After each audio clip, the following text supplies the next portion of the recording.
Pemimpin PAS pertahan fitnah. Ingat lagikah apa kata Pesuruhjaya PAS Negeri Perak Razman Zakaria setelah didapati bersalah kerana memfitnah Datuk Seri Muhammad Niza Jamaluddin dan terpaksa membayar RM254,150 sebagai ganti rugi.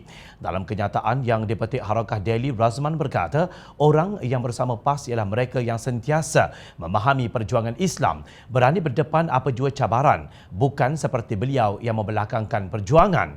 Malah Razman menyatakan bahawa beliau tidak akan tunduk mengalah meski diasak hebat oleh pihak lawan. Kita ada prinsip, mahkamah boleh tetapkan kenyataan saya sebagai fitnah.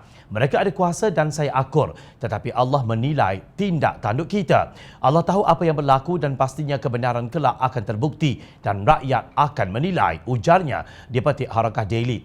Nizar memfailkan saman terhadap dua perenggan dalam artikel yang disiarkan di Akhbar Sinar Harian pada 2 Jun 2015 yang mengaitkan beliau menyokong konsep negara sekular yang diperjuangkan DAP dan bahawa dia perlu menyertai DAP. Walaupun didapati bersalah kerana memfitnah, pemimpin PAS tidak pernah serik melakukan perbuatan yang dilarang oleh Islam itu.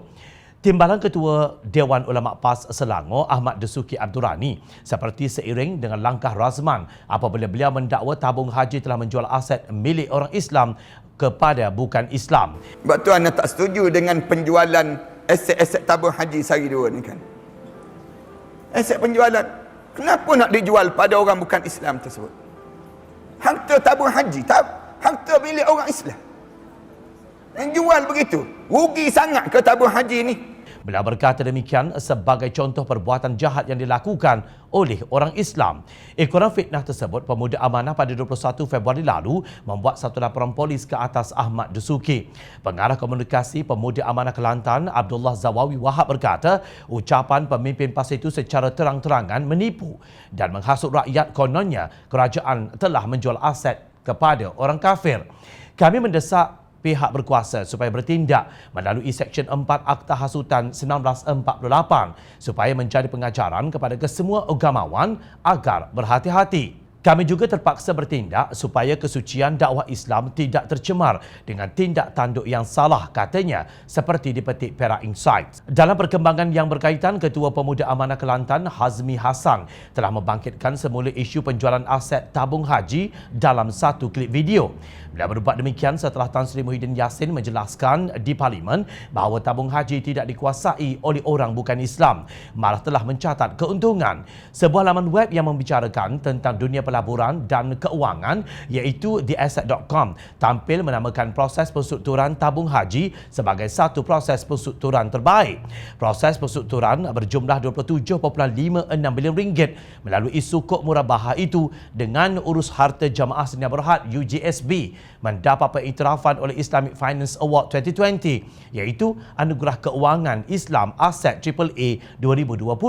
Menurut anugerah AAA itu, urus niaga tersebut melambangkan penstrukturan semula lembaga tabung haji sebagai peranan penting yang menggerakkan fungsi tabung haji dalam membantu jemaah menunaikan haji yang merupakan salah satu daripada rukun Islam. Namun begitu, Ahmad Dasuki dilaporkan telah memfailkan saman sebanyak RM1 juta ke atas kenyataan Hazmi Hassan.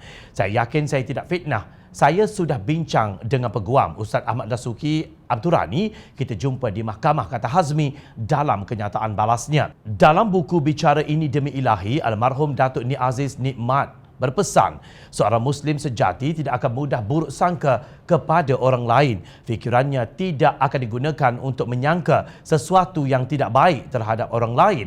Malah dia amat berhati-hati dalam menilai kerana bimbang akan menghadirkan dosa akibat sangkaan yang buruk. Jelas, PAS kini sudah jauh menyimpang daripada ajaran almarhum Tuan Guru mereka, Ni Aziz. Untuk rekod, Kerajaan Pakatan Harapan memansuhkan Akta Anti Berita Tidak Benar 2018 yang membenarkan ustaz-ustaz dari kalangan Parti Pembangkang untuk memberi kuliah di surau dan juga masjid.